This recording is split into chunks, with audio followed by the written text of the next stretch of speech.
5 de la madrugada. La ciudad ya está despertando.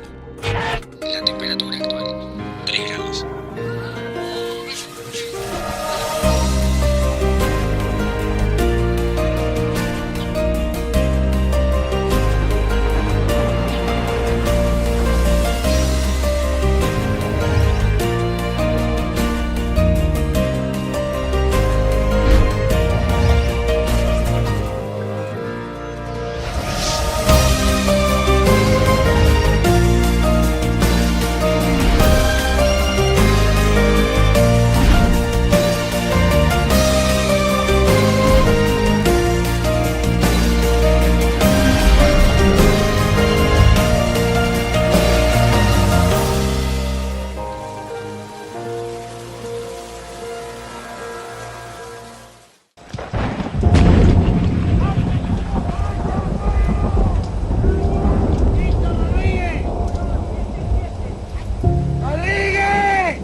Un recorrido vivido es lo que me van a contar.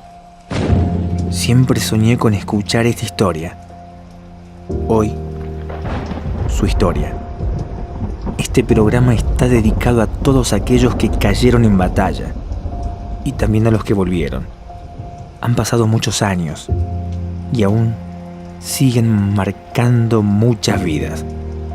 Ha terminado la guerra y aún se siguen escuchando el sonido de los morteros. Aún se siguen viendo esos lugares oscuros, esos momentos sin rumbo. Nadie más que ellos saben cómo se sienten, qué es lo que sienten. Hoy dan testimonios de lo que vivieron en aquellos días en las Islas Malvinas. Islas Malvinas, cuna de héroes.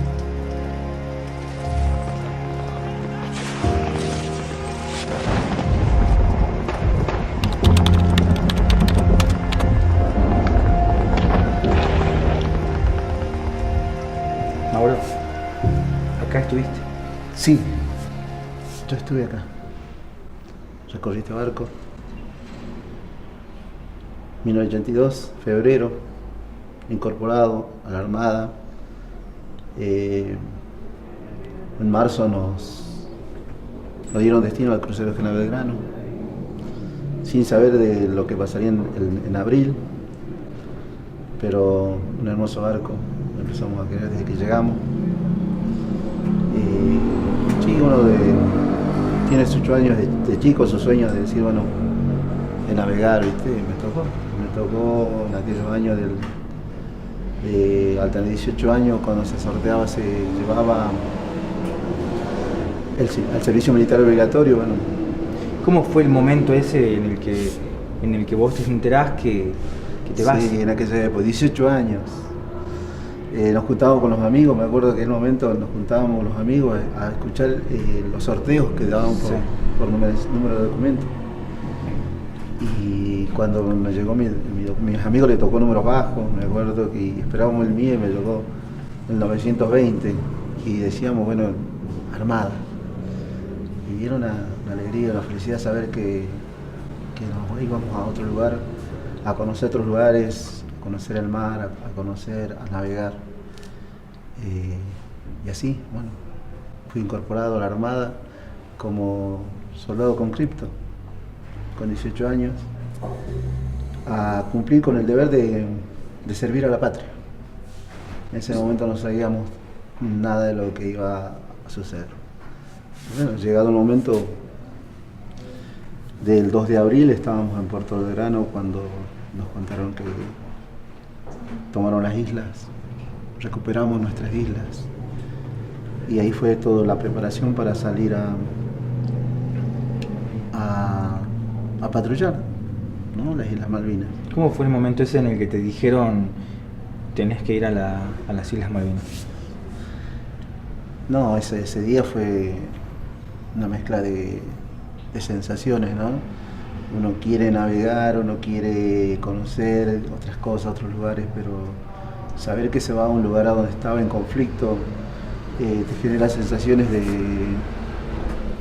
de miedo, no sé si ese miedo de no querer hacer cosas, sino miedo que le da valor. Porque recuerdo unas cartas que le había escrito a mis padres donde decía, gracias a Dios voy a este lugar.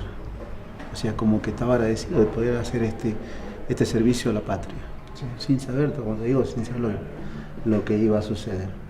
Y así salimos, ¿no? Partimos, navegamos rumbo a Ushuaia, de Ushuaia cargamos todo provisiones y salimos a patrullar la zona sur de Islas Malvinas, que era la misión del crucero General Belgrano, patrullar la zona sur mientras estaba duraba el conflicto. El conflicto estaba, había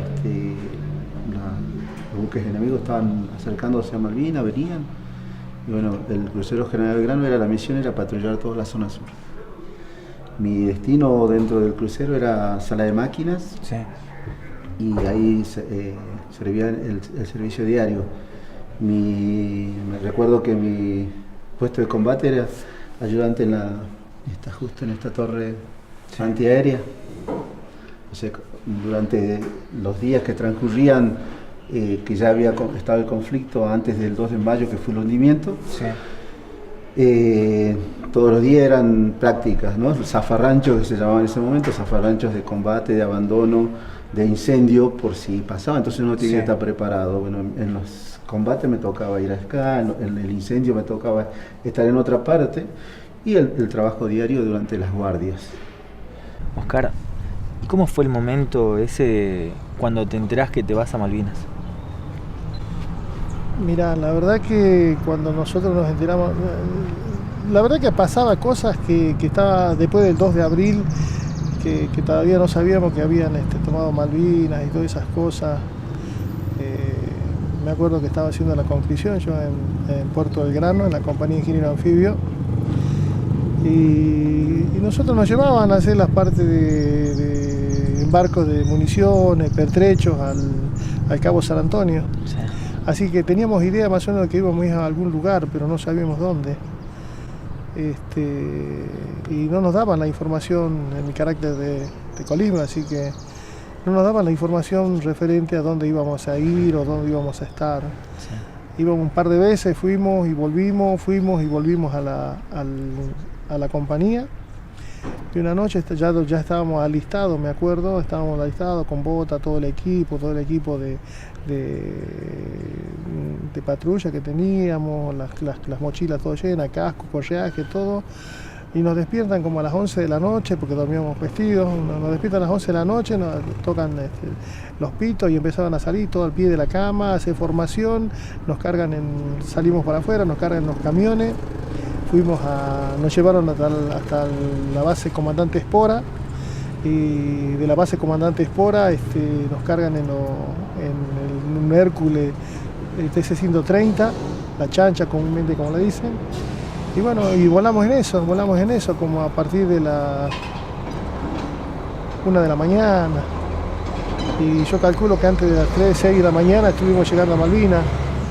Y resulta que pasa, pero no sabíamos dónde íbamos nosotros, todos teníamos un temor a lo que lo que nos podía pasar si no sabíamos lo que estaba pasando, así que fuimos y cuando aterrizamos en el aeropuerto, bajamos, un frío impresionante, el cambio de tiempo, frío, viento, y llegamos ahí y bueno, y leímos ahí Falkland Island, me acuerdo de la palabra que decía, Falkland Island, ¿no? Smoking. Entonces recién nos enteramos que estábamos en Malvinas, así que... ¿No sabías nada? Y no sabía nada, para mí era todo también, aparte para mí y para todos mis compañeros, era una cosa impresionante porque ven la cantidad de pertrechos que había en el aeropuerto y llegar ahí y ver todas esas cosas, todo nuevo, toda una aventura más que nada para todos, así que fue ahí fue cuando nos enteramos que ya estuvimos en Malvinas. Saúl, usted pertenecía a la Armada. Sí, yo pertenecía a la Armada Argentina durante el conflicto bélico en el 1982. Yo ingresé a la Armada, sí. ¿Cómo fue ese 1982? Bueno, uno ya viene preparado para esto, para eso se prepara. Yo ingresé a la Escuela de Mecánica en la Armada en el año 1976, tenía 16 años cuando ingresé. Ya me había tocado participar en los conflictos del año 1978 con el canal de Beagle, entonces uno ya se va formando y se va haciendo. Hasta que bueno, después me tocó el destino al destructor Piedrabuena, con el cual fuimos hasta Malvinas. Se llevó a cabo el conflicto bélico ese, en el destructor Piedrabuena. ¿Cómo fue el momento en el que llegaste ahí? A ver, nosotros por ejemplo no sabíamos dónde íbamos.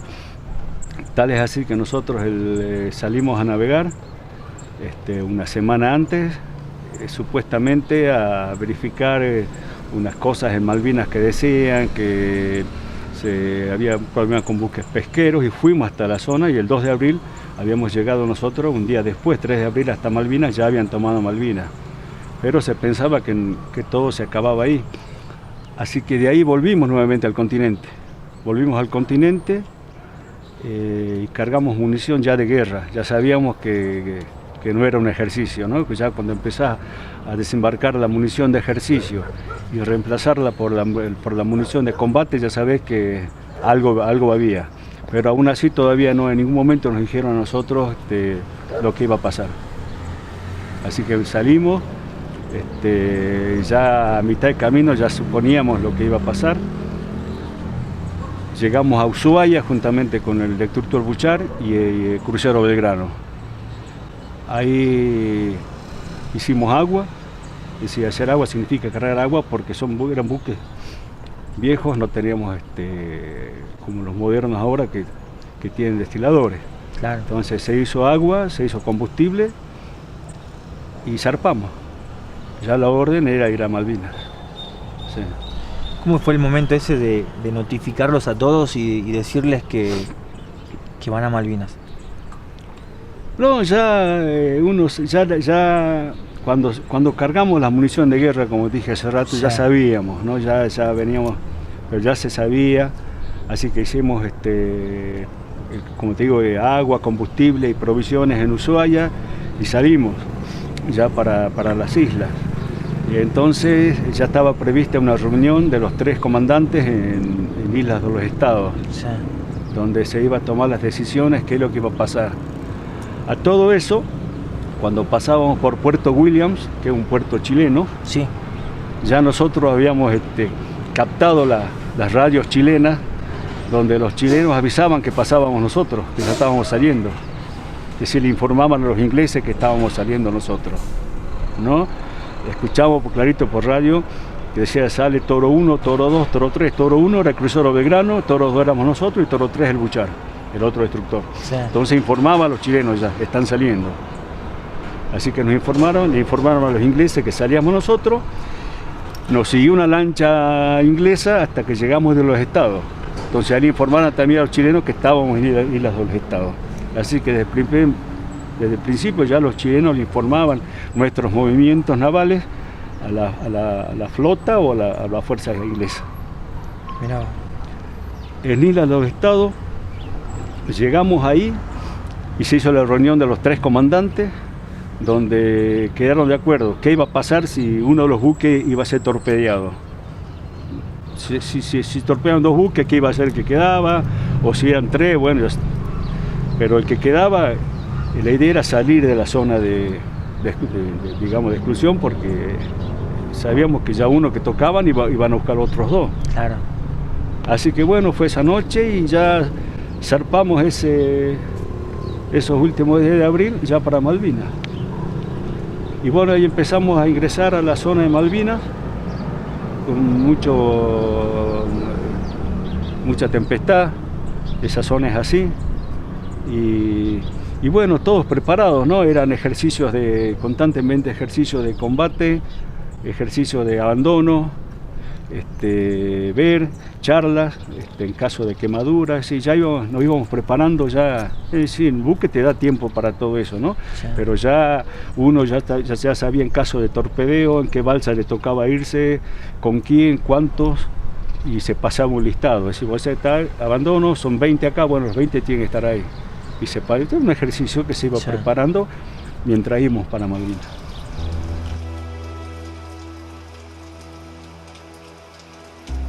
Por un momento al escucharlos, pensé que mi corazón iba a estallar. Creo que más tiempo vivís después de la guerra y más difícil es todo. El sentimiento de impotencia es uno de los peores sentimientos que tenemos. Y me incluyo.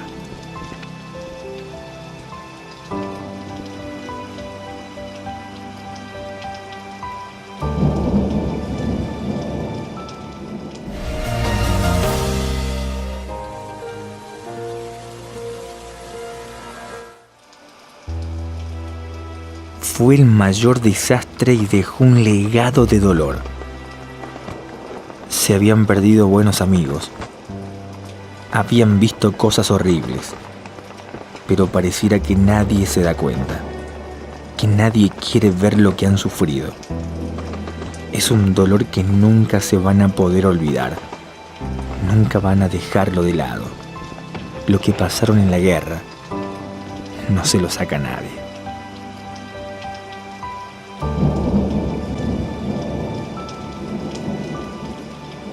Soy veterano de guerra de Malvinas. Sí.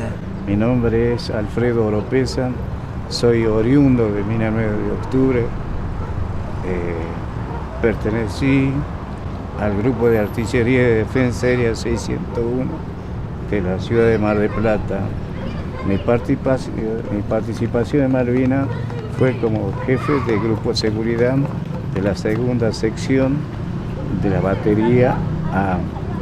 Sí, formada por cañones antiaéreos, bitubo, hispano-suizo. Yo hice curso, hice todo y por esa razón no fui como jefe de piezas, sino que fui como auxiliar y jefe de un grupo de 7 personas. Bueno, cruzamos el día 16 de abril a Malvinas, y todo ese tiempo fue un tiempo de preparación porque estando en una unidad donde son toda la gran mayoría y un 90% de chicos gringos, digamos así, sí. Un 10% de chicos así, cabecita negra, como comúnmente se dice cabecita negra, y el gringo, digamos, no es tan ducho con una palita que un morocho, digamos así. Nos costó primero hacer el pozo de zorro, digamos, así que, pero lo hicimos, compartimos así con el grupo más o menos de 15 personas, más o menos aproximadamente. Entre los 7 que me correspondían a mí como jefe de grupo y los 8 como eran parte del cañón al cual nosotros cuidábamos. Y todos esos días eran el sentimiento patriótico que uno tenía, era de esperar a los ingleses que vengan. Y después, unos días antes del 1 de mayo, donde se estalla, digamos, la guerra en sí, aviones ingleses dentro de una pantalla así de un radar se veían así ingresar y salir, ingresar y salir, ingresar y salir. Era el movimiento que hacía de hostigamiento, digamos, los ingleses hacia la posición nuestra. Sí. Y ya estábamos todos ya en alarma roja. Después a la mañana se arma a las 8 menos cuarto, más o menos. Ahí es donde ingresan ese gas, porque el hostigamiento que hacían era constante, hacían entrar, salir, y hacían un círculo. dentro de lo que es el radar se ve puntos nada más, Sí. sino que ingresaban y salían. Y a las 7:30, 8:15 más o menos, es que se mandaron por Puerto Argentino. Y donde nosotros teníamos como responsabilidad, digamos que el grupo estaba dividido, es decir, en dos baterías. Una de las baterías daba seguridad en el sector del aeropuerto y la otra cerca del cerro Saperji y la ciudad en sí, Sí. bordeando lo que es el mar, digamos. Y cuando ellos ingresan a las 8:15, es como, es todo oscuro, así digamos, y se escucha el bombardeo, boom, una bomba. Y todo, como todo ese, el grupo, el 601, era dependiente del comando en jefe del ejército. Sí. Entonces toda la tecnología estaba puesta ahí en el 601. Entonces todo ese movimiento que había era así. Los cañones estaban así, listos para ser como expulsados, los misiles, todo. Llega ese momento en el cual el ataque se hace, salen los misiles y todos. Salen todos así en dirección, parece Navidad. Bueno, eso es una parte. Sí. Después a la tarde, y todos gritábamos viva la patria, porque había uno de los aviones que había sido alcanzado por uno de los misiles. Entonces todo el mundo gritaba viva la patria. Después a la tarde, como a las 5 más o menos, por el frente del mar aparecían como unos barquitos, se repetía así medio alejados. Sí. Aparecían así unos, qué bonito esos barquitos, no sé todavía, qué lindo esos barcos. Bueno, tenemos ayuda. No era ayuda, eran unos barcos de guerra que se habían puesto así de frente desde la posición donde nosotros estábamos y empezaron a bombardear. Boom, boom, boom, boom. Claro, pero era un bombardeo constante. Nosotros estábamos en una posición muy expuesta para el río. Sí. Y para ir para el río no se podía hacer, no se podía caminar, porque acá detrás teníamos otro regimiento, entonces estábamos así entre medio de dos obstáculos peligrosos. Sí.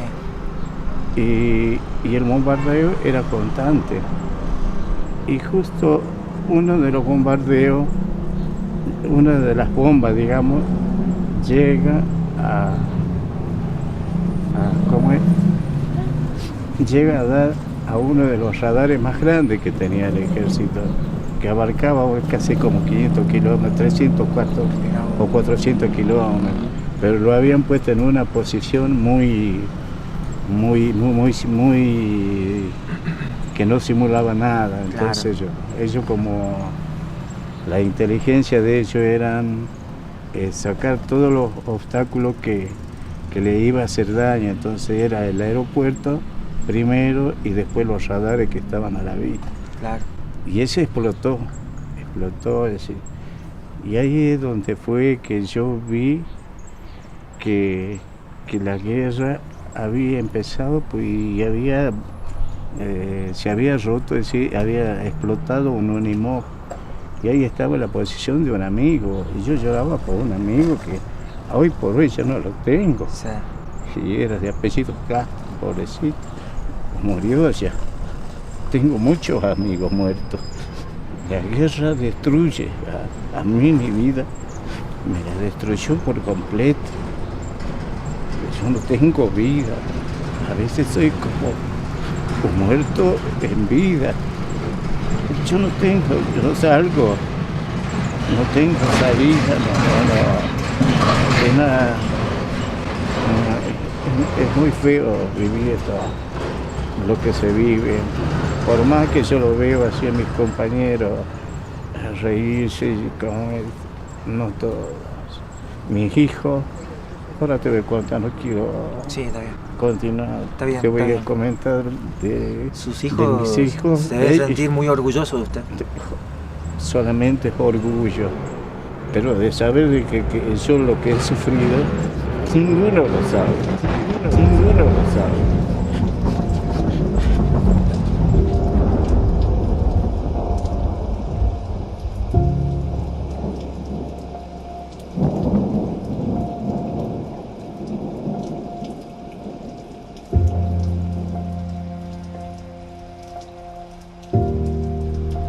¿Cómo fue la experiencia de estar ahí? La verdad que, mira, pasa el tiempo y pasan los años, y yo la verdad que no, siempre trato de imaginarme cómo pude soportar todo lo que pasó después, ¿no? Sí. Porque uno, hoy digo, ¿cómo pasó? Yo miro para atrás y digo, no pude haber hecho esto, y sin embargo lo hice, así que me acuerdo que después de ahí llegamos, caminamos como 8 kilómetros hasta llegar al pueblo, con todo el equipo completo, hicimos el vivac en Puerto Argentino, hasta que después de ahí nos destinaron a los distintos lugares de la isla para trabajar. La compañía nuestra, que es la compañía de ingenieros anfibios, era la que se dedicaba a colocar paneles minados, colocar voladuras de puente, y todo tipo, manejamos todo tipo de explosivos. Sí. Eso que... Bueno, esa fue mi inclusión cuando llegué y cuando pasamos ahí. Fue un cambio tremendo de temperatura, un cambio de vida, un cambio de forma de pensar. La verdad que fue muy duro, ¿no? Muy duro para la edad que tenía, y yo creo que lo he soportado lo suficiente y bien, ¿no? Porque si no, no te estaría contando. ¿A quién extrañabas más cuando estabas en Malvinas? Mira, extrañar, no sé si extrañaba a personas, pero sí me iba sorprendiendo el día a día de lo que estaba pasando. Tenía una familia muy sufrida, tengo una familia compuesta por madre y 6 hermanos tenemos nosotros, así que también no teníamos el mejor pasar en esa época, así que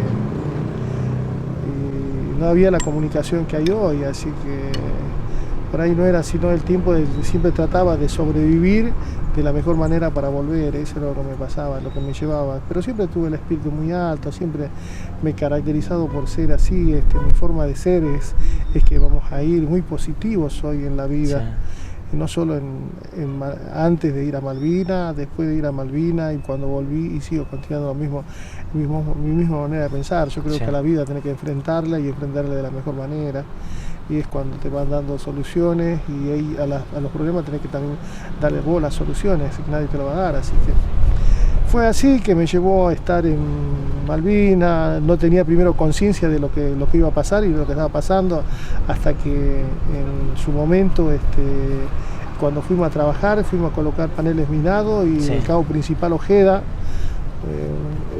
había pisado una mina y yo estaba de radiooperador, me acuerdo. Era radiooperador del pelotón, Sí. así que me tocó asistir a cuando pisó la mina, y yo me acuerdo que me habían dado las claves para poder hablar, y yo me acuerdo que modulaba y decía rojo 1 para rojo móvil, rojo 1 para rojo móvil, y cuando vi el impacto, cuando gozo, me sorprendí, me mató, me olvidé todo, se me nubló todo y no me acordaba que era rojo 1, me impresioné. Entonces yo me acuerdo lo que tenía que decir, gritaba y pedía auxilio, que me manden urgente en un vehículo, que el cabo principal pisó una mina, se hizo pelota a la pata, qué sé yo. Eso fue mi bautismo de fuego, de la Sí. cual también nos sirvió para nosotros, para darnos cuenta de que no estábamos en un picnic, estábamos realmente en una guerra. Y nosotros siempre después de ahí sacábamos un recuento de esto, de que un cabo principal, con la experiencia que tiene como militar, Sí. y nosotros como soldaditos, él pisó una mina y no hay gente lo que nosotros podemos pisar como soldaditos. Claro. ¿Viste? Entonces ahí empezamos a tomar conciencia de la situación que estábamos pasando. Así que ese fue mi bautismo de fuego. Para mí, hoy nos seguimos encontrando con el cabo principal Ojeda, porque hace muy poco nos encontramos y le contaba las anécdotas de lo que había pasado ese día, cómo lo habíamos trasladado. hasta el hospital que estaba en Puerto Argentino, así fue.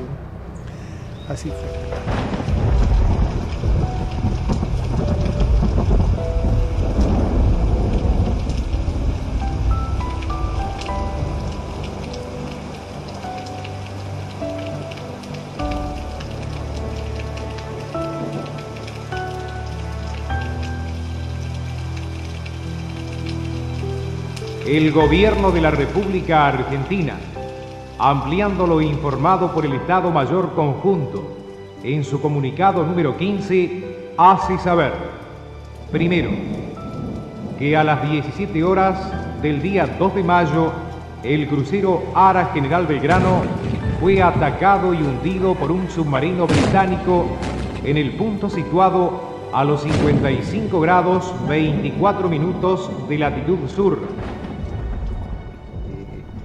Llegado ese día, me acuerdo un día 1 de mayo a la noche, ya nos dijeron que el otro día íbamos a estar una reunión encubierta, entonces yo estuve de guardia toda la noche hasta las 4 de la mañana y me quedé hasta las 6 esperando la reunión. Bueno, ahí nos hablaron que el día lunes entrábamos en combate, el día lunes 3 sería de mayo. Y nos reunieron a todos, nos hablaron, bueno, que era ¿Qué una les decían? situación de la guerra. Yo lo que recuerdo más y lo que me quedó era que entrábamos en combate y mientras estemos en combate cada uno tenía que cumplir el rol que le tocaba y defenderlo a la posición donde estaba, sin mirar a lo que pasaba alrededor, cada uno tenía su puesto, su tarea. Sí. Entonces un poco lo que me decía era, bueno, en estos casos te importas vos, primero vos, segundo vos, tercero vos. Si cae tu compañero vos salís a reemplazarlo, hay alguien que lo va a rescatar al que cayó. Pues estas cosas nos daban un poco de temor y un poco de fuerza también, de pensar que tenías que estar. Nos estábamos preparando tanto que no me quitó el sueño, no podíamos, después de todo esto que nos dijeron, el combate, de saber que vamos a entrar en combate, no dormí, me quedé hasta el mediodía, almorcé y ahí me fui a descansar, porque a las 4 de la tarde volví a tomar la guardia. Claro. Y fue así que antes de ir a tomar la guardia, a las 4 menos 5 fue la explosión. Fueron 2 torpedos, 3 nos lanzaron, 2 que nos agarraron, el tercero pasó, que lanzaron la parte de atrás. Sí. El primero nos voló 7 metros de proa, el segundo fue directo al medio, a la sala de máquinas, que fue el que más daño hizo. ¿Vos en ese momento dónde estabas? Yo estaba en esta zona, en la zona era la tercera cubierta, abajo, ¿sí? Donde teníamos el sollado, que lo llamamos, que es el lugar donde los dormitorios, digamos, ¿no? Donde descansás, donde vas a descansar nada más. Bueno, estaba en ese momento ahí y ¿Vos estabas acá? Sí. Uno de los torpedos, ¿dónde? En esta zona. Sí, en la sala de máquinas, sí, en esta zona. Y de ahí fue, bueno, toda oscuridad, gritos, se escuchó, nos dieron. Vi gente, compañeros correr en la oscuridad, gritando. Yo tranquilizarme, tratar de recordar todas las instrucciones, que era buscar los elementos de seguridad, las protecciones y salir con elementos abrigados, porque era un lugar frío, entonces buscarlos, abrigarse y salir. Cuando yo hago todo eso, busco mi salvavidas, salgo, el buque ya estaba escorado es cuando ya estaba inclinado hacia un lado, hacia este lado, digamos, y viéndolo hacia el crucero, y mucho, todo embarrado en petróleo, la cubierta, cosa que patinaba, entonces todos íbamos por aquel costado, tratando de agarrarnos de todo, porque cada uno teníamos que llegar, en este caso de abandono, a sus balsas de abandono. Todos teníamos designado una balsa para abandonar el barco, ¿no? En este caso, si ves, esos puntos blancos que ves son balsas.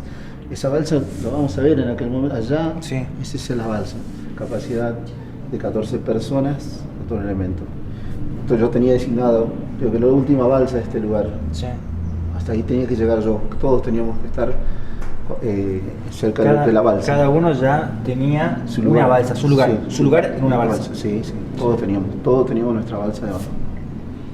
Entonces era llegar ahí, juntar toda la gente y saber, bueno, y tener todos los elementos para sobrevivir, o sea, mantas, alimentos, lo que se pueda salvar en ese momento para poder vivir en lo que era el naufragio si el barco se terminaba de hundir. Sí. Aguantaron hasta el último momento, casi una hora estuvo flotando el barco hundiéndose, sí, hasta que, no recuerdo en qué momento, bueno, dieron la voz de abandono, que la voz de abandono no me agarra a mí acá, porque con un compañero nos fuimos a buscar más mantas, claro, porque veíamos mucha necesidad, muchos compañeros míos que estuvieron en la zona de explosiones, sí, y que es la zona de mucha temperatura dentro del barco, que sí, estaban en malla, en mangas cortas, salían así o descalzos, las agarró, entonces había que buscar elementos para cubrirlo. Yo me fui, cuando vuelvo a mi balsa, ya habían dado la balsa, ya no estaba mi balsa, ya la habían arrojado al mar, ya estaban todas las balsas en la zona del mar y el barco rolaba, no sé si hacía esto, por las bolas, por el temporal. Sí. Y bueno, yo esperé que una balsa estuviera cerca y salté esa balsa. Estaba pinchada, estaba con otro compañero, entonces buscamos otra balsa. Sí. Y ahí saltamos, ahí sí nos mojamos, nos sacaron del agua y entramos a esa balsa. Y bueno, ahí esperar poder alejarnos del barco, porque mientras el barco se hundía hacía esto y nos chupaba a todas las balsas estábamos pegadas acá al barco. Sí. Cada vez que lo alejábamos hacía esto porque mientras se hundía el barco rolaba y nos chupaba contra el barco. Entonces, y también el miedo era que cuando se termine de hundir nos succione a todos. Sí. Así que había que alejarse del barco. Mientras estábamos ahí, los 7 metros que habían volado, acá en la punta quedó una chapa, sí, abierta, que era como una guillotina que se inclinaba, se metía en el mar mientras hacía esto. Y todas las balsas que íbamos a hacer. Y algunas balsas, esa chapa las hundía, las reventaba. Sí. Entonces había que alejarse. Y ahí me acuerdo que un compañero que estábamos en la balsa, le dijo, agarrarme los pies, porque veíamos que era alejarnos. Bueno, braceamos con otro compañero, sí, y logramos alejarnos, no sé, 10 metros del lugar. Y eso nos ayudó a que después termináramos de salir del lugar y ya desde un lugar alejado vimos hundirlo al crucero. Esa tarde del 2 de mayo estaba de guardia de 12 a 16. Y yo a las 2 de la tarde lo vi al crucero por última vez, porque en ese momento estaba el mar tranquilo, el mar. Entonces yo vi la silueta del crucero al horizonte. Eso fue 2 de la tarde, me acuerdo bien. Yo agarré, me fui hasta el hangar donde estaba el helicóptero, dejé unas cosas, sí, volví a mi zona porque yo estaba encargado, mi especialidad era armas submarinas. Es decir, yo me especializaba en combate y armamento antisubmarino. ¿No? Sí. Entonces yo estaba encargado de las jaulas de lanzabombas de profundidad. Las bombas de profundidad son bombas que tienen 300 kilos, que se las gradúa de acuerdo al sonar, te informa a qué profundidad está el submarino y a distancia. Entonces vos graduás las bombas, cae la bomba al agua y por presión del agua explota, ¿no? Y bueno, ahí es la idea que hundirlo al submarino. Es decir, sí. Bueno, esa era mi especialidad, yo estaba encargado. Y después encargado 2 fanfar, que eran como dos pescaditos, que eran eléctricos, mejor dicho, que tenía una carcasa que giraba y hacía ruido. Entonces se tiraba eso al agua, porque a veces te tiraban torpedos acústicos. Entonces el torpedo se iba a la zona donde estaban los fanfares. Bueno, esa era mi posición. Y como te digo, bueno, volviendo al otro, yo estaba encargado de las cargas, lo vi al crucero, y seguimos la guardia normal. Yo estaba con el soldado Aranda, que era el que sacaba el seguro de las bombas, y yo el que regulaba las bombas, ¿no? Esa era nuestra misión, atrás en la popa del buque. Sí. Y bueno, a las 4 de la tarde suena la alarma de combate antisubmarino, que no le dimos, nos miramos así con Aranda, y no sé qué cosa de qué se levantó el temporal, ¿no? El temporal, mirá, eran olas de 8 metros, ¿no? Imagínate, Aranda y yo éramos los 2 únicos que estábamos en la cubierta exterior, porque los artilleros estaban en su torre, todo, pero el agua a nosotros nos cubría totalmente. Y me acuerdo que yo le dije a Aranda, atate con este cable porque nos vamos al agua, porque el barco rolaba y cabeceaba, y olas, como digo, 8 metros, y entonces empezamos ya, me informa por el teléfono que gradúe a tal profundidad una de las bombas, por las dudas. Y bueno, y empezó, nos informan, dice, me acuerdo, nunca me olvido cuando decía por el difusor, dice, prestar atención que aparentemente el crucero de Belgrano fue torpedeado. Es decir, no dijeron lo torpedeó o no. Sí. Dijeron aparentemente porque se había perdido todo el contacto con el crucero, es decir, no había comunicación. Lo último que se vio fue unas cuantas luces del crucero, por eso eso lo agarraron los señaleros. Pero a todo eso, lo hunden al crucero, lo torpedean, y cuando yo estaba con los teléfonos, escucho que el radio operador que estaba en el puente comando dice torpedo a popa, es decir, nos torpedaron nosotros también. Claro. ¿No? Torpedo a popa, y el torpedo nos habrá pasado, calculo, 3 metros a popa nuestra. Uno de los torpedos que tiró el inglés, porque ya el crucero ya le tiraron los dos, lo hundieron. Sí. Después nos tiraron a nosotros, que pasó 2-3 metros de popa, y al buchar le pegó el torpedo. Pero el torpedo resbaló y no explotó. Gracias a Dios no explotó porque no quedaba nadie. Y a nosotros también. Bueno, entonces empezó la vuelta, hasta que una neblina, no se veía nada. Era neblina, viento y olas, ¿no? Y en ese momento con Aranda, yo veía que Aranda lloraba.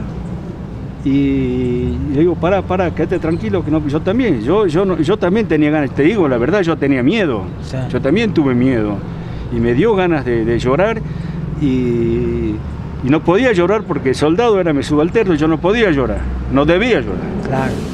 Entonces yo le dije, estate bien, quédate quieto ahí, nos quedemos acá, nos atamos hasta que nos den la orden de largar la bomba, pero mientras tanto nos quedamos acá, Aranda no pasa nada, decía, ¿no? Y bueno, se largó una bomba, no sé si la tiramos por tirarla o si hubo contacto. Después con el tiempo, la experiencia, te das cuenta que la tiramos por tirarla, por las dudas, porque el submarino estaba lejísimo. Era un submarino atómico, así que imagínate que ni lo agarrábamos con los sonares. Sí. El submarino estuvo todo el tiempo bajo nuestro y nosotros no lo agarramos. Así que imagínate la tecnología de los tipos, ¿no? Bueno, entonces agarra. Eso fue contra la tarde y se cumplió la orden que se quedó, que habíamos estado ya los estados. Primer buque que se ha hundido, los otros dos se vuelven para el continente, sí. Para evitarse el torpedeo, para parte de eso nos han torpedeado lo mismo. Volvimos al continente navegando. Entonces quedó, por eso muchas veces con compañeros de cruceros, sí, ustedes nos dejaron, no es que lo dejamos, esa era la orden. ¿No? Evitar el torpedeo a los otros dos buques más. Sí. Bueno, volvimos hacia el continente, navegamos más o menos contra marea. Mirá, desastre. Contra marea hasta las 9 de la noche. 9 de la noche, fondeamos ahí y nos habla el segundo comandante, ya tuvimos reunión aparentemente con Rayo, con el comandante del Buchar, que bueno, muchachos, ¿qué hacemos? Nos habla el segundo comandante y dice, muchachos, nuestros camaradas están en el agua. El crucero se hundió. La idea de los ingleses de toda guerra naval es buque que vuelve a buscar su náufrago, se lo hunde. Yo escucho por ahí y yo creo que pasaron muchos años, uno ya va madurando, va viendo las cosas de otra manera, con otra óptica de la vida, es evidente por los años que uno tiene ya, ¿no? Sí. Pero nunca me he quejado de lo que nos ha pasado. Hay muchos que dicen que tuvieron hambre, hay muchos que dicen que sufrieron mucho en cuanto a las guardias, en cuanto al frío, en cuanto al hambre. Pero yo creo que cuando vos te vas dando cuenta de todo, que nos quejamos porque si hacía frío, teníamos hambre y estábamos en una guerra. Sí. No era estábamos en una guerra y teníamos que actuar como tal cosa. Entonces yo creo que por ahí pasaba. Evidentemente, si me preguntas si pasé hambre, pasé hambre. Si te hace frío, pasé frío. Y si sufrí, sufrí. Si lloré, lloré. Así. Sí. O sea, no va a cambiar, no va a modificar mi manera de pensar porque yo te diga si lloré o no lloré. Lloré, sí, como cualquier persona, como cualquier ser humano. Yo quería estar también con mi familia, quería estar en mi casa, calentito, y mientras estaba chupando frío, humedad, todo. Como cualquiera, o sea, eso no cambia, pero te vuelvo a repetir, si tengo que algún día volver a pasar las mismas situaciones por algo que uno cree que está bien, yo creo que lo volvería a hacer, o sea, sin dudar, ¿no? Porque yo creo que sin duda, como yo pienso y como cualquier persona, que si algún día me llega a tocar volver a defender mi patria, yo no se siente frío, hambre, ni sueño. Mirá, hemos pasado días sin dormir por la tensión que teníamos, ¿viste? Por cuando entramos en combate. Así que lo haría indudablemente que sin pestañear, o sea, lo volvería a hacer por el amor que tengo por mi patria. Y es lo que me llevó a mí. Después se puede hablar de distintas maneras, que si fue por alcohólicos, quién decidieron, no sé, ese es otro tema que a mí no me compete. Yo pienso lo que yo creo, por qué fui y por qué lo hice, nada más. Y después cada uno sacará sus conclusiones si estaba bien o mal el conflicto, ¿no? Recién me decías cuando estuvimos o entramos en combate. Sí, ¿Qué se te pasó por la cabeza en el momento de que dieron la orden? Pensé que me moría. Vos sabés que resulta que nosotros habíamos 2 días antes, practicado repliegue. Sí. Habíamos practicado repliegue, nosotros estábamos en Sapper Hill. Nosotros estábamos agregados al batallón 5 de Infantería Marina. Hace muy poquito falleció el que era mi jefe ahí, que era el teniente Miño. Sí. Héctor Miño falleció hace muy poquito. Y resulta que pasa de que estábamos ahí alistados, preparados, listos para entrar en combate. Ya venían ellos hostigando con el tema de artillería, mañana y tarde, pum, pum, pum, pum, pum, pum. Y resulta que pasa que ya te estabas habituado a eso, ya no andabas, viste, a los panzazos ahí porque te caía una bomba cerca, nada. O sea, se hizo tan cotidiano eso de que te bombardeen, sí. Y vos, viste, le veías pasar los Harrier, todo por ahí, por las montañas. Y era algo normal, no era como, qué sé yo, que las primeras veces veíamos un avión a la cantidad de kilómetros y nos tirábamos todo cuerpo a tierra, claro, y a buscar posición. Así que los últimos días yo creo que ya también estuvimos cansados del frío, del hambre, de la incertidumbre de lo que nos iba a pasar. Me acuerdo que el 12 de junio estábamos en Sapper Hill, sí. Y resulta que pasa de que el 13 nos toca entrar en combate a nosotros a la noche. Siempre me acuerdo porque nos juntamos todavía, nosotros los compañeros nos juntamos y siempre decimos, che, ¿quién estaba ahí esa noche? Me acuerdo que tiramos granadas primero y gritaban en inglés, todas esas cosas. Siempre vuelve a la mente de cada uno cuando empezás a ir rebobinando todo y ahí contándote cada una de las cosas, cómo fue sucediendo esa noche que pasamos. Cuando entramos en combate, a la noche fue como, qué sé yo, como una película, ver una película de guerra así totalmente. Y eso es lo que me acuerdo, que ver los changos tan automatizados que los changos, qué sé yo, Painemal, ¿cómo se llama? Muela, Arriola, Toledo. Todo que a lo mejor no te decían nada, los nombres, unos chiquitos, pero con unas cosas tan grandes, tan puestas. Me llena de orgullo realmente. Me emociono porque revivo los momentos, entonces revivo los momentos y yo me acuerdo que todos estaban en posición, todo el mundo quería cubrirse, todo el mundo quería que no nos pase nada a nadie, entonces nos cuidábamos entre todos. Y bueno, gracias a Dios. No tuvimos mucha baja, tuvimos 4 bajas, que es el Cabo Segundo Cisterna, Olavarría, Ordóñez y Díaz, son los que murieron de la compañía nuestra.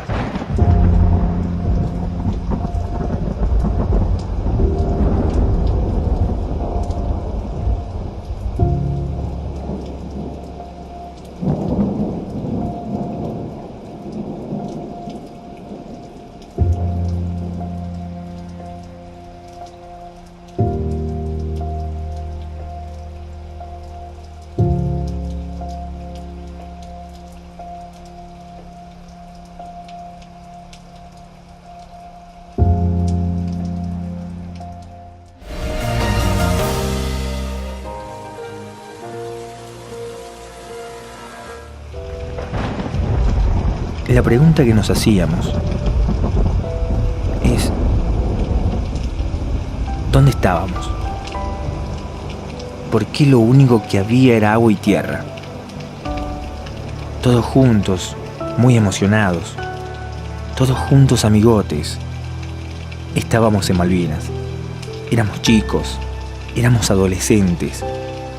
¿Qué pasaría si verían todo aquello? Siento que llevo años en ese barco y todavía no consigo bajar. El gobierno de la República Argentina, ampliando lo informado por el Estado Mayor Conjunto, en su comunicado número 15, hace saber, primero, que a las 17 horas del día 2 de mayo, el crucero Ara General Belgrano fue atacado y hundido por un submarino británico en el punto situado a los 55 grados 24 minutos de latitud sur. ¿Qué hacemos? ¿Volvemos? Sí, volvemos. Nosotros vamos a volver. Y si no era la idea, si nos hunde, no. El tema era que los muchachos que estaban en el agua, claro, los del crucero Belgrano. Entonces a la noche, 9 de la noche, navegamos hasta la zona del hundimiento.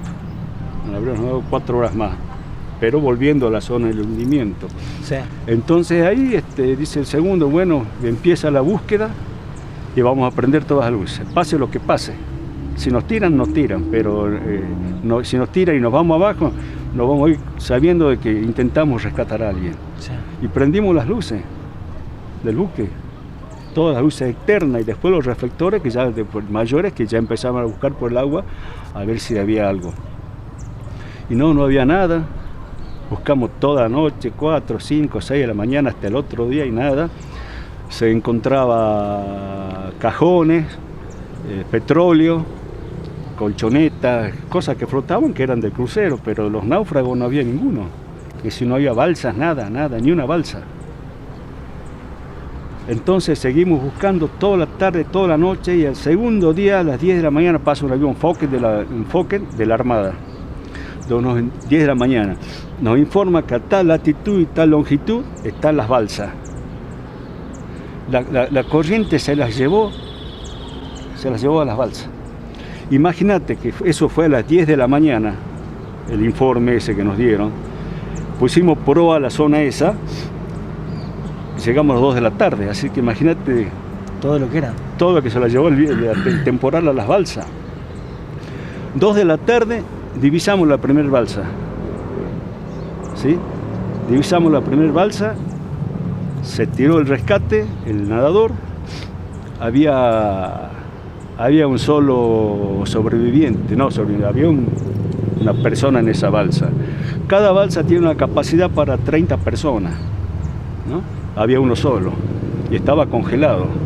Es decir, cuando abrieron la balsa así, estaba en posición fetal con una linterna prendida, pero estaba congelado, estaba muerto, ¿no? Y así empezaron a llegar las balsas de A2, de A3. Tal fue nuestra mala experiencia, por eso te digo, a veces uno va a la guerra, pero hay cosas que no sabe, uno nunca llega a saber todo en la teoría. La teoría te dice una cosa, la práctica te dice otra. Tal era nuestra ignorancia muchas veces y tal vez nuestro apuro por sacar a los muchachos, sí, que bajamos una pluma para una de las balsas que llegaba, la envolvimos por abajo así, la quisimos sacar y se dobló la pluma, no la pudimos sacar. El tema era ¿por qué? Porque resulta que las balsas tienen como una ventosa abajo, para evitar que se den vuelta campana, se gire así, sí, es como una ventosa que se adhiera al agua y eso evita que la balsa se dé vuelta. Entonces, a causa de eso fue que la pluma se había doblado. Sí. Y ahí empezamos a sacar ya los primeros náufragos, 7 de la tarde, llegaban. Había una balsa que nunca me olvido, que la capacidad máxima era de 30 personas en la balsa. En esa balsa llegaron 60 muchachos, uno arriba del otro, ¿no? Cuando subían nos contaba así, ellos estaban calentitos porque estaban calor entre ellos. Ahora, ¿quién es el que más frío sufrían? Los que veían menos. Había balsas que traíamos supuestamente 3 sobrevivientes. Bueno, esos venían muertos fríos, pero los que más venían amontonados se daban. Te digo, la verdad, se orinaban, es decir, cada uno tenía ganas de orinar y se orinaba entre ellos para darse calor. Si la orina calienta el cuerpo. Y así empezamos a sacar. Después ya vienen los relatos de lo más fuerte. porque era todo así nomás que vos lo sacabas, no, venían congelados los muchachos muertos en slip. Imagínate, el agua era 15 bajo cero. Y los muchachos venían, porque ellos han escapado como los agarró el torpedeo, no tuvieron tiempo ni agarrar un abrigo, nada, así como estaban, han saltado y se han tirado al agua, la balsa. En slip, otro abrigado, otro no, pero todos mojados, todos temblaban, con un frío total, todos quemados. Y ellos llegaron y venía el acto de camaradería nuestro, que era llegar, tomar yo tengo, como estábamos en el buque nuestro, tomar mi frazada, tomar mi sábana, taparte con mi sábana, tirar la ropa mojada. Fue los maquinistas que le sacaban la ropa mojada, se la llevaban a la máquina para que se le seque. Es algo que no se olvida nunca más, la camaradería que había dentro, ¿no? Y ver la desesperación de los muchachos que subían. Y no había forma de cómo subirlo. Entonces de la balsa habíamos improvisado un cabo, que normalmente es una piola, un cabo, hicimos como una hamaca, así con una tablita con dos cosas. Entonces los tipos subían, se sentaban ahí, se agarraban y nosotros los subíamos. Pero ¿dónde sufrían ellos? Porque cuando parábamos nosotros para levantar la balsa, el buque rolaba para ambos lados. Y cuando vos levantabas, el buque estaba así, y cuando volvía para allá, el tipo se golpeaba contra el casco del buque. Y venían quemados algunos. Así que imagínate el dolor entre las ampollas que tenía en el cuerpo y el golpe que se pegaba en el casco, eran gritos aterradores. No, yo digo, jamás había pensado en escuchar gritar a un hombre de dolor. Y llorar, porque lloraban. Y yo lloraba, porque no podía ser. Después tuve la suerte de rescatar 2 compañeros míos que eran de promoción, de que ingresamos junto a la escuela, otros compañeros que estuvimos en otros destinos. Y tal es así que subo uno, le digo, che, y Kiko, había un cabo segundo que era compañero mío de promoción, que era artillero, y digo, che, Kiko, ¿está bien? ¿Qué sabe Kiko? Estaba en el crucero. No, Kiko se fue abajo, dice, no llegó. Salteño, murió. Y era esa cosa que te daba. Entonces una de las cosas aterradoras que vos decís, ¿cómo se vivió? Llegaba una balsa y había uno que gritaba abajo. Vos lo tocabas y gritaba. No, gritaba. Entonces el enfermero que estaba arriba con el médico decían, póngale morfina ahí abajo. No le han puesto morfina. No, sí, ya le pusimos morfina, pero no sé si no le hace efecto, pero vos lo tocabas y gritaba. Lo levantamos así, lo subimos a cubierta, en la camilla, yo agarro la parte de la cabeza y Almendros, oficial de apellido Almendros, me acuerdo bien los nombres todos, no me olvido, eso no se olvida jamás. Almendros agarra la parte de los pies y lo llegamos a la enfermería. La enfermería se había improvisado en la camareta de oficiales, donde comían los oficiales, el comedor de oficiales, eso se hizo la enfermería, se improvisó todo, se sacó. Lo llevamos a la enfermería y vos los tocabas y gritaba. Entonces agarra, me dice, el enfermero me dice, a mí, a Almendro y a mí, que lo vamos desvistiendo para curarlo. Entonces yo agarro, él estaba con una camisa, le saco la camisa y le voy desprendiendo así para desvestirlo, para que lo curen. Cuando le abro la camisa se le pega toda la piel en la cabeza. Hace cuenta que estamos corriendo un pescado, ¿viste? Cuando agarra el fútbol, no. Así toda la piel se le pegó en la camisa y quedó todo carne viva, ¿no? Entonces agarra, viene el enfermero y dice, no, con eso. Entonces agarra Almendro, sacó la navaja y con la navaja le cortó las piernas del pantalón y empezamos a cueriarlo. Porque si vos le sacabas el pantalón, se le pegaba todo, ¿no? Impresionante. Y decía, me acuerdo que él decía, Dios mío, ¿qué te hice? ¿Por qué me haces sufrir tanto? Llévame una sola vez, decía, y daba alaridos, ¿no? Entonces agarra y dice Almendro, el enfermero me hace seña que lo pongamos boca abajo porque él pedía estar boca abajo, ¿no? Entonces lo ponemos boca abajo y cuando le abrimos la parte de la espalda tenía un agujero así grande en la espalda. Se le veían los pulmones porque le agalló el fogonazo en hecho y le quemó toda la parte esa. ¿No? Se le ve los pulmones y hacían así. ¿No? Eso no me olvido, jamás gritaba. Entonces ahí agarra en ese momento, me tiembla las piernas, es como me quiero desmayar. Y salgo corriendo, no, yo me voy, salí de enfermería, viene Almendro, me agarra acá de la solapa del gabán. Me dice, vení, pendejo de mierda, vos te quedás acá, me dice, ¿no? Y me pegó 2 chirlos. Pues yo estaba choqueado con lo que había visto ahí, qué mal, ¿no? Y me quedé bueno, hasta el final, ¿viste? Me quedé y lo ayudé a sacar. Entonces el enfermero me dice, dale, echale agua, dame agua. No, te va a hacer mal. Entonces el enfermero me dice, dale, porque se va. Ese ya no hay nada que hacer con él. Él está viviendo los últimos momentos ahí. Bueno, agarramos, lo bajamos, le pusieron vendas, lo vendaron todo. Y se sentó en cuclillas 100% fetal estaba. Tal es el dolor, te juro, me fui de la enfermería porque no aguantaba escucharlo gritar. ¿Por qué?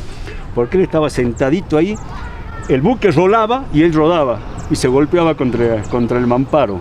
Rodaba así y él se iba también y daba gritos, pero no, imagínate que golpearse, no había forma de tenerlo quieto, porque el mar estaba... Me fui así, salí mal de ahí, le digo al Almendro, voy un rato al hangar. Digo, ¿me da permiso? Sí, anda, toma agua y baja. Bueno, me fui arriba un rato, me fui al hangar, me puse a llorar un rato y bajé a seguir con el rescate. Bueno, tal así que después, no me acuerdo el horario, viene una balsa, sacamos con la camilla, estaba ahí, gritaba, este muchacho no se lo conocía, estaba desfigurado. Y me pongo yo así arrodillado y le pongo la cabeza acá, en mi rodilla, en esta rodilla, le pongo así. No lo conocía, tenía toda la cabeza ampollada, toda la cabeza, y un solo mechón de cabello acá tenía, nada más. Las orejas todas colgadas así. Ahorita en las películas de los zombies, que donde le chorreaban los dedos así, porque bueno, así era. Los dedos le colgaban así, chorreaban, porque estaba todo quemado. Las orejas todas así, caídas. Los párpados para afuera. Era un zombie así. Yo no lo conocía. Pero él a mí sí me conocía. Le decía, Barroso, no me quiero morir. No te va a perder. Yo no lo conocía. Yo soy Cruz del RT, Cruz de RT, que RT significa radiotelegrafista. Pero yo no me acordaba. Soy Cruz del RT. Barroso, no me quiero morir porque el mes que viene me caso. No, tengo que casarme, yo ya tengo todo, no me quiero morir porque me caso. Mi novia me está esperando. No te vas a morir, negro, no te vas a morir. Decime que no me voy a morir. No te vas a morir, sí, porque yo me quiero casar, me decía, ¿no? No te vas a morir, negro, no te vas a morir. Porque no sé quién era. Estaba desfigurado. Y cuando le digo, no te vas a morir, lo abrazo así, se muere. Se muere en mis brazos. Apoyado acá en mi rodilla. Se muere, bueno, así, yo siempre me quedé pensando quién era, ¿no? Llegamos, lo pusimos en una bolsa negra y lo mandamos se había improvisado donde era el frigorífico de la comida, ahí se improvisaron en caso de que haya muertes, ¿no? Nosotros trajimos 2, se nos murieron 2. Al otro día, 10 de la mañana, viene un helicóptero del buque hospital y se lo lleva al muchacho ese que estaba quemado, lo cargamos y a mitad de camino murió, no llegó al Irizarry vivo. ¿Nunca supiste quién era? Ahí se iba. Yo podía haber sabido, porque cada uno teníamos nuestra chapa identificatoria, ¿no? En el momento no, pero después de la guerra decimos, a ver, ¿quién tiene esta matrícula? Y ahí sabías quién era. No el documento, sino la matrícula de la revista, ya sabía quién era, te la decían. Pasaron los años, bueno, te cuento, bueno, fuimos, volvimos, terminamos rescate, volvimos a Ushuaia. Los 3 buques que hicimos rescate, que era el Buchare, Piedra Buena y el Gorruchaga, llegamos a Ushuaia. Nosotros llegamos a 9 de la noche, ese día, esa noche. Al otro día llegó el Buchar por la mañana y a las 2 de la tarde llegó el Gorruchaga con el resto de los sobrevivientes. Y bueno, ellos se les dieron ropa abrigo, se los llevó al hospital y en avión vinieron al continente. De ahí nosotros estuvimos parados casi 2 semanas en Ushuaia por el tema de que como navegamos contra el mar, todos los montajes, como ese el violento del mar, que levantó los montajes de los cañones. Así había que darse a repararlo. Claro. Se reparó eso y salimos de nuevo para Malvinas. Como siempre los hermanos chilenos informando que salíamos. Mirá vos. ¿No? Llegamos, hacíamos el estrecho Magallanes, navegábamos supuestamente 20 minutos y ya nos esperaba el submarino. Ahí lo agarrábamos al submarino inglés. No nos dejaba salir. Sabía que salíamos, nos torpedeaba. Ahí nos esperaba en la puerta, saliendo del estrecho Magallanes, ahí nos esperaba el submarino inglés. Así que después la última tarea nuestra, los últimos días, ha sido hacer radar, comunicarse de Río Grande, de donde salen los aviones, Malvinas. Así que esa ha sido nuestra última misión, hacer comunicaciones. Porque más allá no podíamos ir porque no, el inglés nos esperaba.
Bueno, te cuento esa noche, no, primero te voy a contar cómo terminamos esa noche, es impresionante porque después cuando entramos en combate nos perdimos porque te llueven las balas y no sabes si vos capaz que estás caminando a la izquierda, te llueven las balas y bueno, yo me vuelvo a la derecha porque es así, tratamos de tratar de pasar esa noche. Sí. Y hacía un frío, me acuerdo, y no sabía, te congelaba, me acuerdo que habíamos cambiado las medias, me había puesto como 3 pares de medias, me entraban pero tranquilo en la bota y todo húmedo, estaba todo mojado, me acuerdo que estábamos allí y momentos que compartí, por ejemplo, ya un cigarrillo con los muchachos, era impresionante. Me acuerdo cuando estábamos bajando del Cerro Puerto de Comando, pasamos por la Cruz Roja, había una carpita de Cruz Roja y el que era enfermero de la Cruz Roja estaba rezando, arrodillado. Lo quisimos llevar con nosotros para el puesto de comando y no quiso quedarse, no podía hablar. Así que cuando nos topamos después con los ingleses, me acuerdo que íbamos por una ladera, sí. Cuando nos topamos con los ingleses disparamos todo lo que teníamos. Pero tampoco no nos acercamos para ver si les pasaba algo, si estaban muertos, no estaban muertos, nos volvimos, había mucho temor. Así que nos pasó de todo, pasamos esa noche, llegamos a puesto de comando. Y la verdad que, pues como te decía hace rato, miro para atrás y todas las cosas que hicimos y lo que se hizo, no lo puedo creer todavía, no lo puedo creer. Yo tengo hijos grandes y la verdad que lo miro, no sé cómo, capaz que Dios nos iluminó o capaz que el Supremo dijo, muchachos, esto no es el tiempo de ustedes y volvimos. Mira, la verdad que volvimos, lo agradezco a Dios, siempre soy agradecido a Dios porque hemos vuelto bien, he vuelto a formar una familia, tengo 3 hijos espectaculares, así que lo que me llevó, eso fue la fuerza que me dio, el espíritu que tenía. Cuando volvimos, después ya replegando, volvimos a Puerto Argentino, íbamos en fila India. Hace muy poco me conecté con un compañero que era apuntador de FAC, que era un santiagueño Velázquez, que nos encontramos y vamos caminando en fila India para Puerto Argentino y íbamos viendo los cuerpos al costado tirado porque la agarraba la onda expansiva a los soldados, así que... Sí. Cuerpo que estaba mutilado y todas esas cosas, ver una cosa así, porque te impresiona, porque ver en un animal es una cosa, ver en un ser humano es otra cosa, así que por ahí todas esas cosas, volver y me acuerdo que volvimos a Puerto Argentino y ahí estábamos y cuando llegamos nos iban poniendo en un lugar, en un salón, íbamos llegando y toda esa era nuestra compañía y sabíamos que el que no llegaba era que muy posiblemente había quedado en el camino, así que cada vez que llegaba uno, entraba uno al lugar y nos abrazábamos todos porque sabía que estábamos bien. No sabíamos que iba a pasar el día de mañana, pero hasta ahí estábamos bien. ¿Cómo fue la vuelta? La posguerra creo que ha sido peor que la guerra. ¿Por qué? Porque el argentino está acostumbrado a ganar siempre. Que somos los mejores del mundo, que si hemos ganado un mundial somos los mejores, que si en ese entonces, no sé si te acordás, que en ese entonces se estaba jugando el Mundial 82, se esperaba que Maradona o Kempe haga un gol, todo le daba más pelota al mundial que a nosotros, ¿no? Entonces vos te ponías a pensar como miércoles, volvimos así, el mundial se pasó el mundial, no sé qué había pasado, ni me acuerdo en qué posición salimos, con eso te digo todo, del claro. 82 mundial no me hablé, ni quién jugó, porque en ese entonces nosotros vivíamos otra cosa, los combatientes, ¿no? Sí. Llegamos a... ¿En los medios qué se decían? No, los medios, cuando durante la guerra se decía que estábamos ganando, ¿no? Eso era sabido, eso. Y los medios, bueno, una vez que se perdió la guerra, se justificaban, los militares en ese entonces, los periodistas que estaban con los militares justificaban, pero al veterano, ahí, nosotros llegamos escondidos. Nosotros tendríamos que haber arribado a Puerto Belgrano a las 2 de la tarde. Fondeamos en el canal, entramos a las 10 de la noche. No nos recibía ni nadie. Eso sí, cuando nos fuimos, sí, la banda de música, toda la gente con banderita, ya. Pero cuando volvimos no había ni un grillo tocado para recibir, no hay nadie entró. Y como tío, escondida, ¿no? Y bueno, quedamos ese día, el otro día limpiamos el barco, bla, bla, bla. Bueno, Franco a las 7 de la tarde. Así que estuvimos todo el día ahí. Y O sea, ¿qué dolía? Dolía porque cada destino, en cada buque en la gorra, acá en la visera tenía el destino. En ese entonces ya era Piedrabuena. Sí. El Buchar era Buchar. Vos lo has visto ahí en el coso, eso, en las maquetas. sí, Cuando llegamos nosotros, la gente, me acuerdo que nos paró uno, pero me dolió en el alma, pero yo agaché la cabeza porque no sé si tenía vergüenza, no sé si era bronca, no sabía en ese momento si era pena, qué era. Porque vos venís y te paran así, hijo de puta, ¿cómo va a perder la guerra? Manga de hijo de puta si le hemos mandado comida, le hemos mandado bufanda, ¿cómo van a perder? En ese momento no sabía, te digo la verdad, más me dio ganas de llorar. Bronca no sé si bronca, no, bronca creo que no. Pero sí me dio mucha pena. Me dio pena porque tal vez tenía razón, decía yo. Me dio pena porque me acordaba de los muchachos del crucero Belgrano. Me dio pena porque yo pasé frío, pasé hambre. Me dio pena por todo ese momento y yo lo miraba, estaba bien, agaché la cabeza y dije, sí, tiene razón. En ese momento dije, tiene razón. No tuve bronca, nada, pena. Pena y me agarró como una culpa ajena, que tal vez tiene razón. Después con el tiempo pasa y te das cuenta que no es así. claro. ¿No? Se hizo lo que se pudo. Con el tiempo te das cuenta contra quién peleaste. Sí. Bueno, no era todo fácil. Y hoy en día, hoy los veteranos de Malvinas están reconocidos hasta por el Reino Unido, ¿no? Que han peleado hasta el último, ¿no? Ellos pensaban que iba a ser fácil y no fue tan fácil. Sí. Ellos se asombraban de ser profesionales y ver muchachitos de 18 años ahí con un falsing al frente. Son tipos con mucha experiencia que vienen de guerras y guerras y guerras, ¿no? La mayoría mercenarios o de colonia, porque el inglés prácticamente fue a izar la bandera. Sí. Los que pelearon fueron las colonias, irlandeses, todos esos tipos, los gurkas, todos esos son colonias. Ellos han ido al frente, las colonias. Qué historia, ¿eh? Sí. Y bueno, eso es el relato. Después volví. Me tocó como premio, tal vez, no sé. Me tocó una comisión a Alemania 7 meses a buscar la corbeta Spiro. Que no fui. ¿Por qué no fuiste? Porque, a ver, estábamos haciendo cursos, porque teníamos que hacer un curso para ir a Alemania. Sí. Y te molestaba, por ejemplo, a mí, que había instructores que daban en la charla de los cursos de supervivencia y todas esas cosas, que te daban charlas que eran de la Segunda Guerra Mundial, las cosas. Entonces, cuando vos le decías, no, suboficial, no es así. Lo que usted está diciendo no es así, eso es teoría, en la realidad no pasa. Y me dice, usted cállese la boca, ¿usted qué sabe? ¿Usted me quiere enseñar a mí? Me decía. Así que así nos pasó hasta que llegamos, después de ahí nos llevaron al aeropuerto donde se hizo el campo de prisioneros. Sí. Siempre lo cuento como anécdota esto para mis hijos, para todos mis amigos, para todo lo que me cuentan. Me preguntaron siempre si había pensado que iba a morir. Sí. No había pensado, hasta ese momento no había pensado que me iba a morir. Tenía el espíritu muy alto. Digo, no voy a volver, ¿qué no voy a volver? Sí voy a volver. Vamos a volver bien, todo, con un espíritu siempre para mí y para mis compañeros. Pero cuando estuvimos esa noche, me acuerdo que nos llevaron al aeropuerto, al campo prisionero, Sí. nos llevaron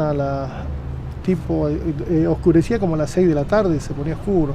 Ese un día que nos llevan al aeropuerto, al campo de prisioneros, llegamos ya oscuro de noche y no había nada, todo el aeropuerto intemperie, ¿no? Porque evidentemente en cada aeropuerto no hay árboles. Sí. Entonces resulta, ¿qué pasa? Llegamos y en oscuridad, llovía agua, nieve. Y vos sabés que no podíamos cobijarnos con nada. Impresionante, yo digo, esta noche no pasamos, esta noche sí me muero. Yo digo, vos sabés que había pensado interiormente, digo, esta noche no paso, Dios, dame fuerza. Perdón, me quiebro por eso. Porque decía, yo sentía que no tenía fuerzas esa noche. Resulta que pasa que nos pasamos, me acuerdo, nos juntamos 5 colimbas o 6 colimbas y pasábamos corriendo toda la noche, golpeándonos la espalda uno tras de otro. Nos cansamos de dar vuelta para la derecha, dábamos para la izquierda, golpeándonos la espalda toda la noche y saltando.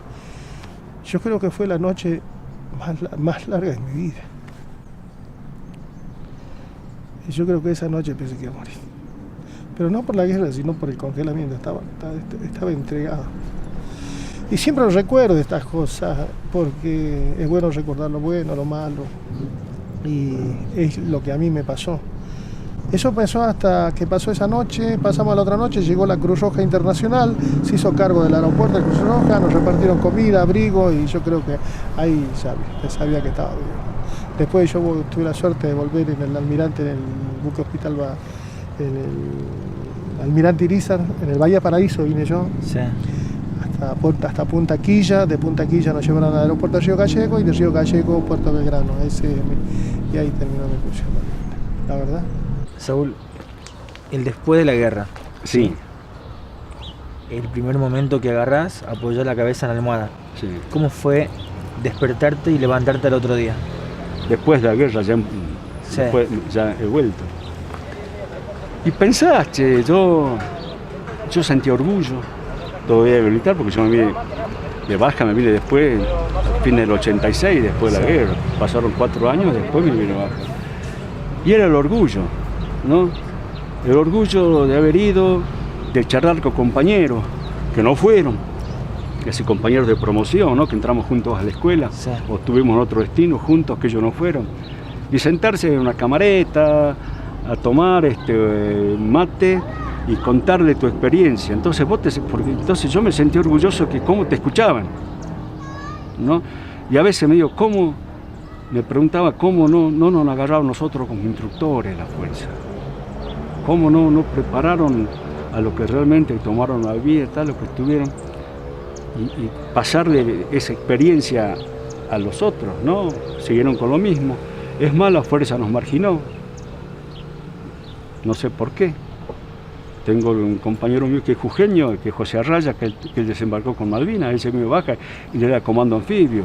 Y renegaba, igual que reniego yo, le coincidimos en las charlas. ¿Cómo es posible que él, siendo que desembarcó junto con Gialchino, tomó Malvinas, cuando vino se fue al ESIN de pase a la escuela de infantería y lo mandaron a pintar bolitos con unos colimbas? En vez de ponerlo como decimos el muchacho, Claro. él te fue, la experiencia y él nos va a enseñar. Sí. Entonces fue así nos marginaban. Había un celo profesional adentro, es decir, había los suboficiales superiores a mí, suponte, que había bronca, decir, ¿por qué? Porque no era por la medallita de que teníamos nosotros, sino pues, ¿cómo? Yo tuve tantos años, no fui, y este pendejo fue. Pero bueno, es destino, Así es. ¿no? Entonces ya empezaba esa, no, claro, como sos veterano, yo soy veterano nada más. Entonces todo eso te fue cansando, me fue cansando una cosa u otra. Y acá un día me fui de baja y no fui a Alemania. No fui, dijo, no, me voy de baja. No, todo eso. No, ya tenía que ascender a principal yo. Viene el jefe, no, que fíjese que son 7 meses, 1 año, tanta plata. No, yo no quiero plata, señor, yo me quiero ir, esto ya no es para mí. Sí, pero no le gusta la Armada, sí, la Armada me gusta, la quiero y la amo, la Armada. La voy a amar hasta el último día de mi vida, la Armada. Pero que no va es la gente que la conduce, no va, para mí. Sí. Bueno, me voy de baja. Tal es así que cuando vine de baja, me vine con baja obligatoria, yo no voluntaria. Es decir, me votaron, me rajaron de la Armada. Porque yo estaba internado y un día hablo con un médico de ahí del Hospital Naval y le digo, señor, no aguanto más acá adentro, estoy cansado de pastillas y internado. Y ese oficial de guardia era el médico que estaba conmigo en el Piedrabuena. Y me dice, mira Saúl, yo entro a guardia a las 16 horas, a 20. 16:30 te quiero una guardia, no sé cómo va a ser con uniforme, no sé cómo va a ser para salir, pero a las 7:30 de la tarde te quiero acá.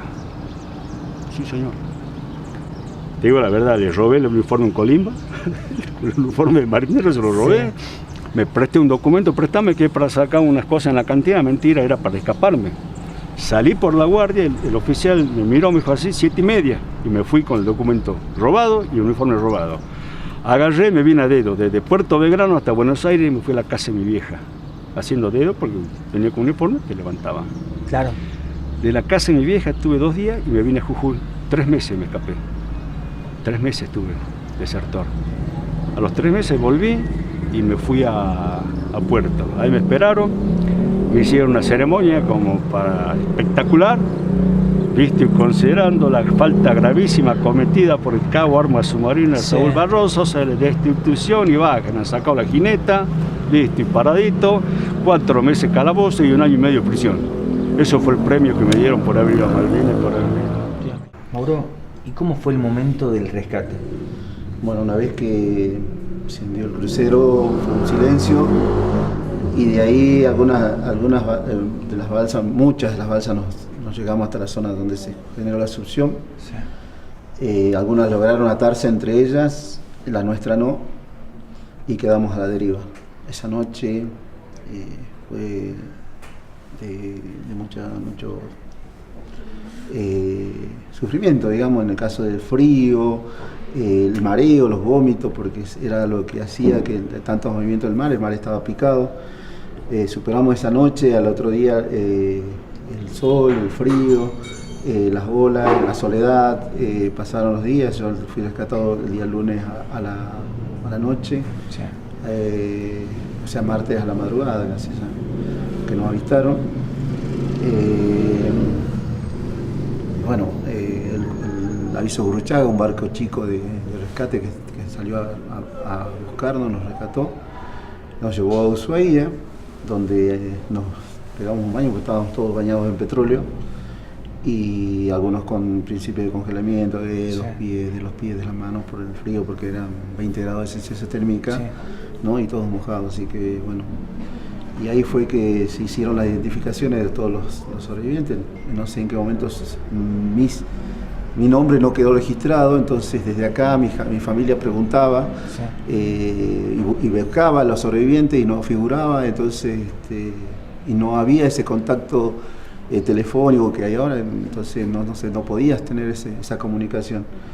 Entonces a mí me revisan, me dan el apto para poder volver para acá, todos los que vivíamos en Jujuy.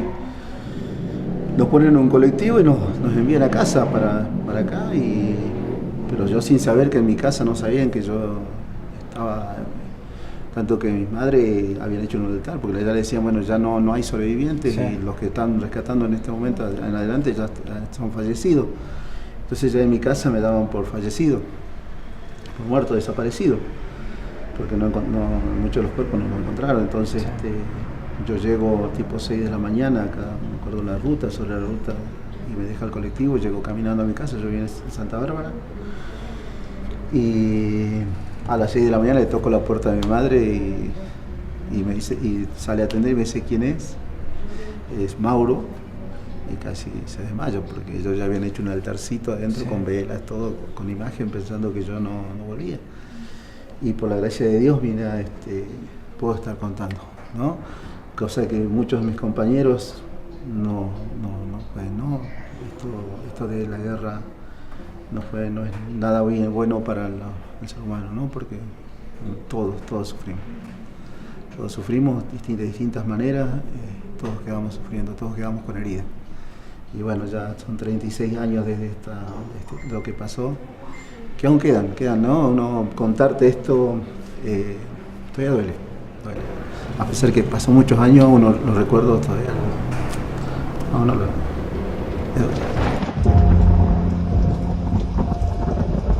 Esta es la historia de ellos, la historia de la batalla por Malvinas. Esta es la historia de su batalla ahora.